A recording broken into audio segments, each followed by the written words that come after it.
everybody. Today we are going to talk about kites and trapezoids. So open up to page 30. We are going to do this warm up together in class. It's just a little review of types of triangles. So we're going to actually, on page 30, we're going to drop down to where it says properties of kites. All right. So first of all, a kite is a quadrilateral, which means all of the angles are going to add up to 360, right? Because there's four sides. Remember, n minus 2 times 180? 360 degrees in any four-sided figure. A couple things to know about kites. It has two pairs of congruent consecutive sides, and remember, consecutive means next to. With parallelograms, opposite sides were the same. Well, with a kite, these two sides right here are the same, and these two sides are the same. Okay? Consecutive is next to. Also, one pair of opposite angles are congruent, so angle B and D are congruent in this case. Okay? And the last thing is diagonals are perpendicular. So if I were to draw the diagonals here and here, these are all 90-degree angles. All right? And not only are those perpendicular to each other, these angle B and D that are the same, A and C, when you draw your diagonals, are bisected. So A and C are bisected. So this angle and this angle are the same, and these two angles are the same. They're not the same, this might be 80 and this might be 60. All right, so this would be 30 and 30 and 40 and 40. They're not the same, but they're bisected. So let's do a couple examples. In kite ABCD, so immediately I know we've got four 90-degree angles. The measure of angle BCD, so follow the path, BCD, so this whole angle right here is 98 degrees. So that means this whole angle's 98 degrees.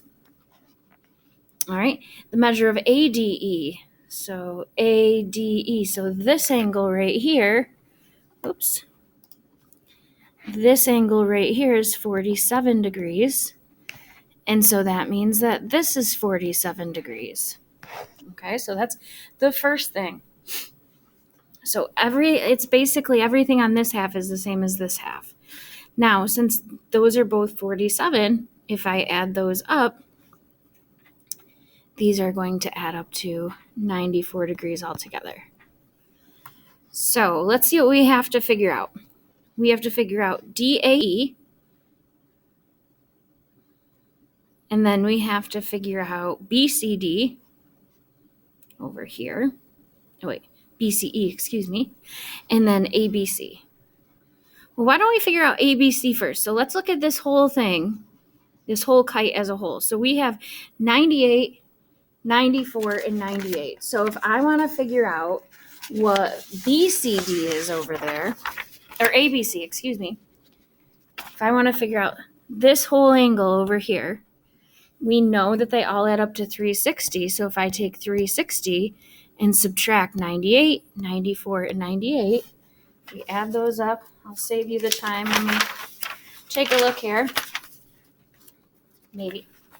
If we add all those up and subtract from 360, let's see, we get 290 with those.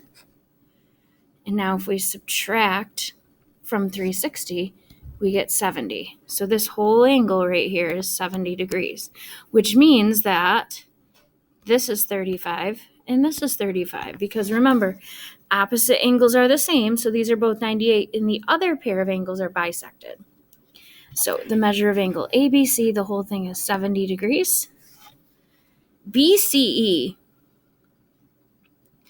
well, we got to do some math here. We got a right triangle, right? We got 35 and 90. So if I want to figure out what this is, I'm going to have to subtract from 180 because we have a triangle. So 35 and 90 is going to give us, 125. If we subtract that from 180, we get 55 degrees here, 55 degrees here.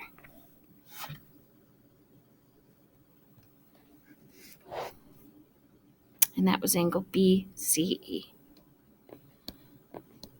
And now DAE, so this one right here, if the whole thing's 98, subtract the 55 to figure out what that is.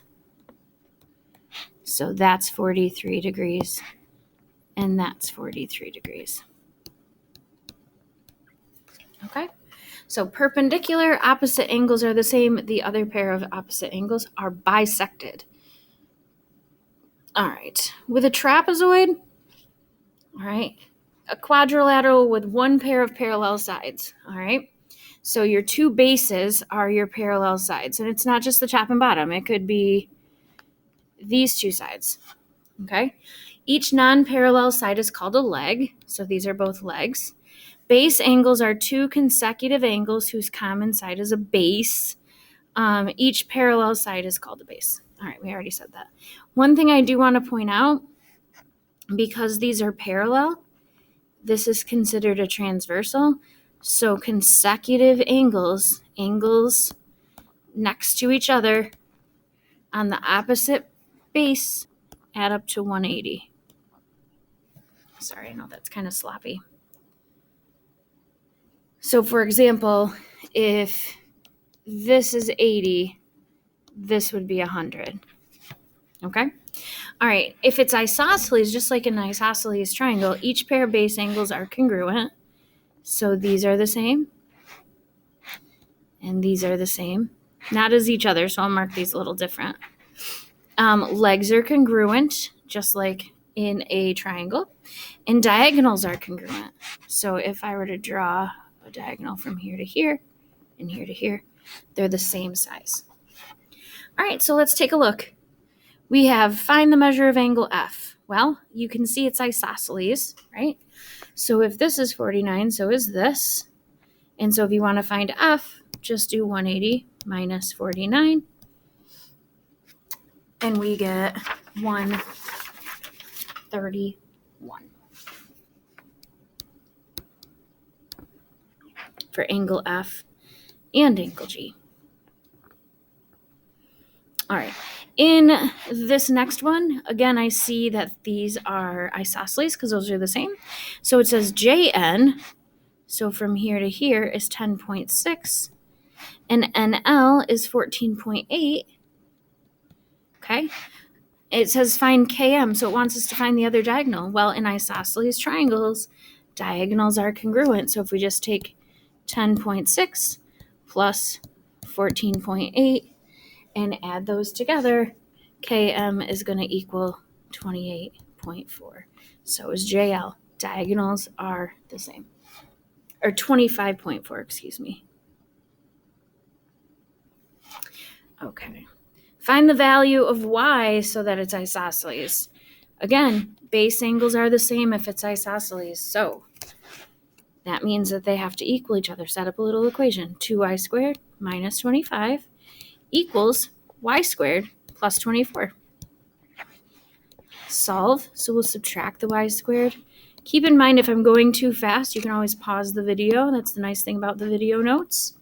So 1y squared, or just y squared, minus 25 equals 24. Add 25 to both sides. So y squared equals 49. And then we know to get rid of the squared, we're going to take the square root. Y equals 7. Okay. The only other thing, the trapezoid mid-segment, it connects two midpoints. So that means this side and this side are the same, and these two sides are the same. It doesn't have to be isosceles. It's parallel to the bases, and it's half of the sum of the bases. So basically, you're finding the average, the middle of the two bases. So you just add them and divide by 2. So if I want to find KL, I'm going to do 16 plus 26 divided by 2. So when we do that, we get 42 divided by 2. which is 21. Okay? Another way to look at it, to get from 26 to 21, we subtract 5. To get from 21 to 16, we subtract 5, which will help us over here. If you use the formula we just did, finding the average, if I take my two bases, it would be 35 plus x divided by 2 is going to equal my mid-segment. Right? Just like we did here. Base plus base divided by 2 equaled my mid-segment. Well, if we're working backwards, instead of dividing by 2 at the end, we multiply by 2 first. This is one way to do it. I've got an easier way for you. And then subtract 35. So when you're finding the average, you add and divide by 2. If you're working backwards to find the missing base, multiply by 2 and subtract. Do the opposite backwards. So x equals 10.8. Now, an easier way to do it. To get from 35 to 22.9, you subtract and you get minus 12.1. Well, if you subtract 22.9 minus 12.1, what do you get? 10.8. So you could do that instead if you don't like this method. It will work every time. Okay, last one, just looking for the mid-segment. 14 plus 4.3 divided by 2 gives us 9.15. And again, if I gave you the middle, you could say, what do I have to add to get to here? And do the same. Okay, we'll look at page 33 tomorrow. Have a good day. You're not supposed to walk into a classroom when the door's closed.